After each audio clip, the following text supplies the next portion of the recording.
உங்களுக்கு என்ன மீன் தான் இதுலேருந்து எடுக்கணும்? வேற ஜிலேபி வந்தாலும் எடுக்கக்கூடாது. மீன் போயிடுச்சா என்னன்னு தெரியல, ஃப்ரீயாக வருது. இருக்குது மீன் இருக்குது. சுற்றி கரை வர வர வர வர வர சுற்றி ஈஸி தான். அதேதான்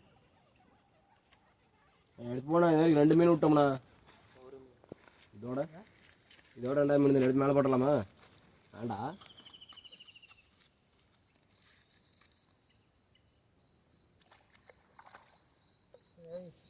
காலையிலே கழுவிட்டு கழுவிடாது. நல்லா ஏறிடுச்சு காலையில். எங்கெங்கே ஏறி இருக்கு? கசகசன்னு ஏறும்.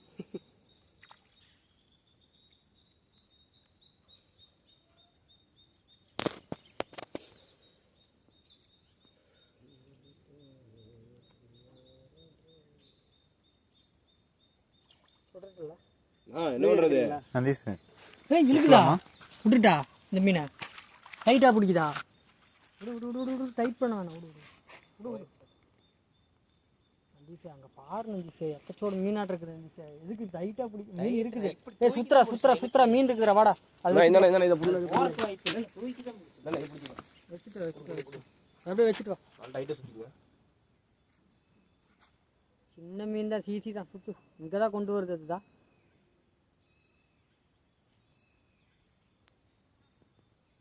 கொஞ்சம் ஓரளவுக்கு பெருசாக தெரியுது. தலைவில் சுத்து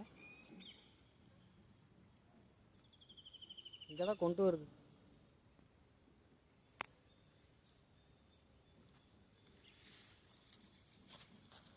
ஈஸி தான், சின்னது தான்.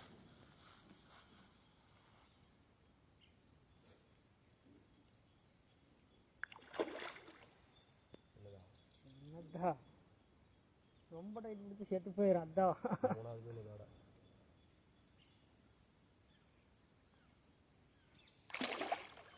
லூசுடு. ஒரு 2 மீட்டர் விடு, மீன் செத்து போயிடும். அப்புறம் கழட்டி விட்டா பொழைக்காது, காயமாச்சுன்னா பொழைக்காது. இன்னும் வெளியில் பாரு. இதுக்கு அதான்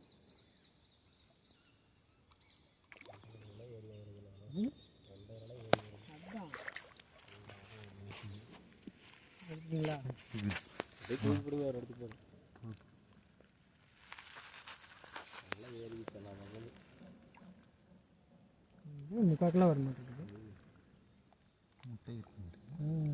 நேரம் 3 மீன் எடுத்துக்கலாம், 1 கிலோ பக்கம் எடுத்துக்கலாம். முட்டைக்கு வந்து ஒரு முட்டை இருக்குது. என்னன்னு தெரியல, வெள்ளை வெள்ளையாக வருது பாருங்க. அடியிலேருந்து வெள்ளை வெள்ளையாக தண்ணி எதாவது கரையுது பாருங்க. அது என்ன மீன்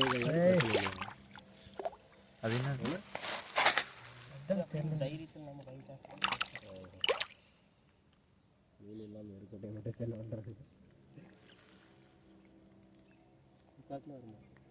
1/2 கிலோவுக்கு மேலே வரும்.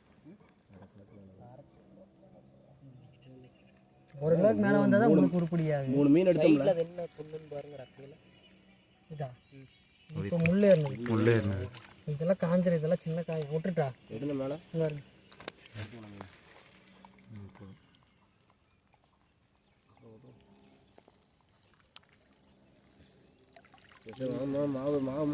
மாவு அப்படியே அழுத்து. கரைக்க வேணாம், மாவு கரைக்க வேணாம். மாவு கம்மியாக தான்.